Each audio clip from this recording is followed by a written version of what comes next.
থাইল্যান্ডে বিরল এক রাজনৈতিক নাটকীয়তা ঘটেছে। মাত্র একদিনের জন্য দেশটির ভারপ্রাপ্ত প্রধানমন্ত্রীর দায়িত্ব নিয়েছেন পরিবহন মন্ত্রী সুরিয়া জুংরুংরিয়াঙ্কিত।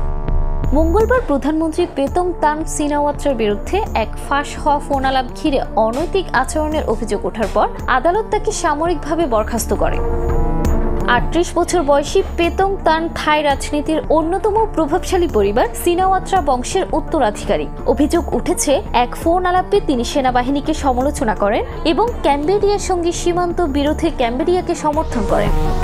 থাইল্যান্ডের সংবিধান অনুযায়ী এটি গুরুতর অনৈতিকতার মধ্যে পড়ে। আদালত বলেছে তার বিরুদ্ধে তদন্ত চলবে এবং তিনি ১৫ দিনের মধ্যে জবাব দিতে পারবেন। এই প্রেক্ষাপটে প্রধানমন্ত্রীর দায়িত্ব পান উপপ্রধানমন্ত্রী সুরিয়া, যিনি পরিবহন মন্ত্রীও। তবে এই দায়িত্ব তিনি পালন করেছেন মাত্র একদিন, কারণ বৃহস্পতিবার নতুন মন্ত্রিসভা গঠনের পর স্বরাষ্ট্রমন্ত্রী হিসেবে শপথ নেবেন ফোমথম উইচায়াচাই। ফোমথম উপপ্রধানমন্ত্রী পদেও অধিষ্ঠিত হবেন। এই পদক্রম অনুযায়ী তিনিই হবেন পরবর্তী ভারপ্রাপ্ত প্রধানমন্ত্রী। পেতং তান গত বছরের আগস্টে প্রধানমন্ত্রী হন। তার স্থগিতাদেশ থাই রাজনীতিতেও আরও অনিশ্চয়তা তৈরি হয়েছে। থাইল্যান্ডের ফিউ থাই পার্টির মতে ক্যাবিনেট পুনর্গঠনের মাধ্যমে নতুন নেতৃত্ব আনা হচ্ছে।